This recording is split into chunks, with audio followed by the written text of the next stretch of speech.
Hello everyone, this is another contest entry. This time it's for Gav's music trip. Uh, Gav is celebrating 100 subscribers. Now he's on his way up to 200.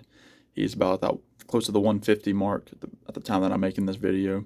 So congrats Gav, and I know I've promised him uh, several videos ago that I was going to enter his contest because he's always supportive of my channel. So Gav, this is for you, and here's what he wants us to do.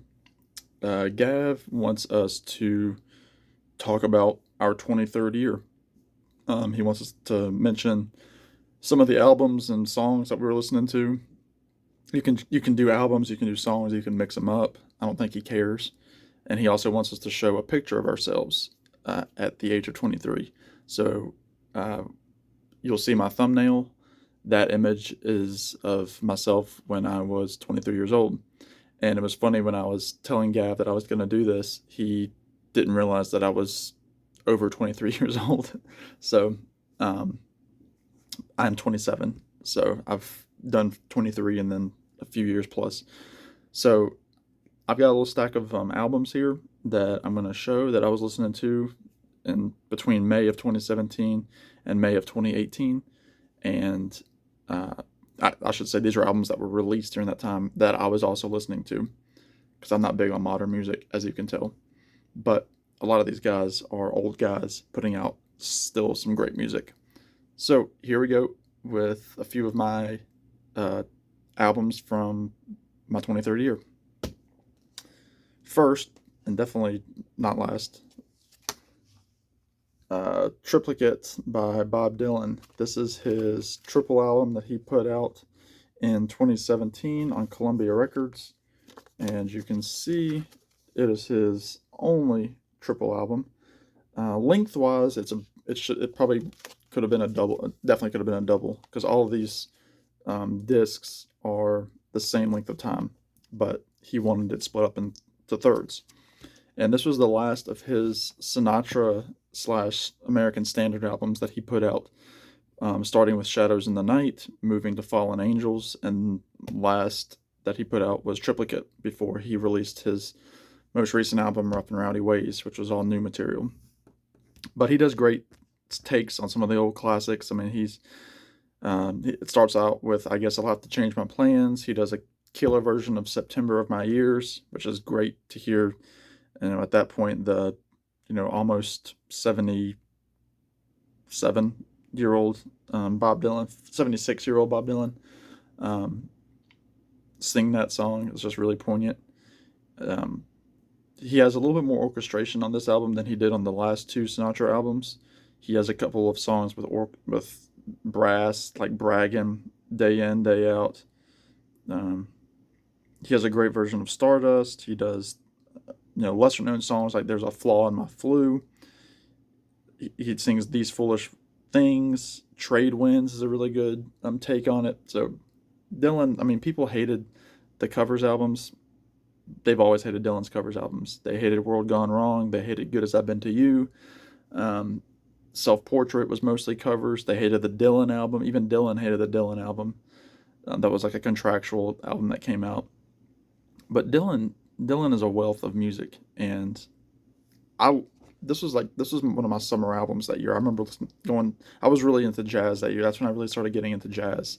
I think that's when I bought my first copy of Kind of Blue and A Love Supreme, was 2017. So thank you, Bob, for getting me into other types of music more in depth.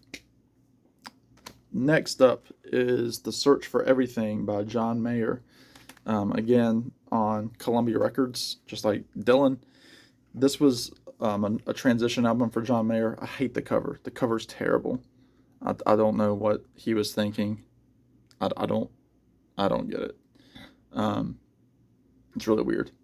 But he was transitioning from his songwriter albums. He put out Born and Raised in Paradise Valley, where he took cues from like Neil Young and Joni Mitchell and Bob Dylan, Laurel Canyon.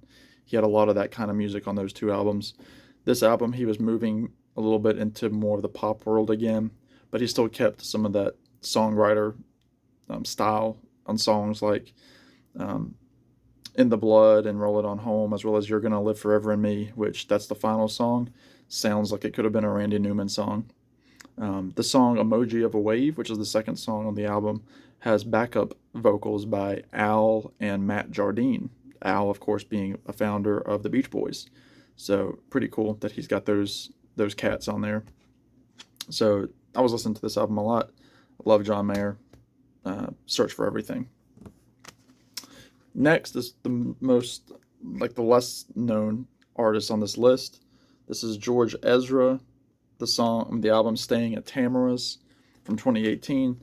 George Ezra is a pop guy. His voice is very deep and baritone, kind of like Rick Astley, but his music isn't like Rick Astley. But his style, he pulls a lot of like world influences. A lot of it is reminiscent of Paul Simon. A lot of it is reminiscent of maybe the Grateful Dead to an extent. Songs like Shotgun have a really fat bass line. Boom, boom, boom. Like it's really good. He's only put out 2 albums and a couple of singles from different projects. So he annoys me in that his 2 albums are very good, but he goes so long between records. And he's on Columbia. It's not like he's an indie guy. I mean, he's on Columbia Records, and that's ironic. Three of my 5 are all from Columbia. So anyway, yeah, George Ezra. Not much to say about it. If you like a deeper voice in pop music, then check him out. And funky bass lines too. He has good bass musicians. Next up is I just did an album I did a video recently with my friend Glenn Kellaway from The Basement. Check him out. We did a video ranking our favorite albums from the last 10 years, and this album was high on my list. This is Marty Stuart and his Fabulous Superlatives doing Way Out West. It was produced by Mike Campbell of Tom Petty and the Heartbreakers. Of course, Campbell now is also a guitarist in Fleetwood Mac, as well as the frontman of his own group called the Dirty Knobs, which is another killer group. But this album mixes a lot of like the Bakersfield, Buck Owens sound. It has influences of the Byrds. It has, of course, some Tom Petty sprinkled in there because of Mike Campbell. And this was put out before Petty passed away. But again, produced by Campbell. It's got some great 12-string Rickenbacker sounds. It's got some great instrumentals. It's got some surf music instrumentals on there. It's kind of a concept album about the West, especially like a touring musician in the West. It's really good. It's really, really good. If you like Tom Petty or the Byrds, or of course, Marty Stuart. Marty Stuart is killer musician. And yeah, Way Out West. Check it out. No more to say about that. And last, probably my favorite album, I would say, out of all of these, John Prine, his final album, The Tree of Forgiveness, came out just before I turned 24. Of course, we lost John in 2020. This album is fantastic. It's a return to form. It's all original songs. That his last few albums before this were a lot of duets of old country songs and bluegrass songs. He did a album with Mac Wiseman before this, as well as albums like In Spite of Ourselves and stuff like that. But every song is a gem on this. Knocking on Your Screen Door, I Have Met My Love Today, Boundless Love, Summer's End, Lonesome Friends of Science, and the final track that was released on an album during John's lifetime, fittingly titled When I Get to Heaven. And yeah, I wish John could have rode this album further and put out some more music. Which I know he was excited about putting out more music. But yeah, that is my entry to Gav's music trip. Check out Gav. I'll put his stuff in the notes below, just so that you can go directly to his channel and subscribe. Again, cool guy. He loves his Green Day and his punk music and his 90s stuff. But check out Gav. Thanks for watching, and adieu from Virginia. Take care.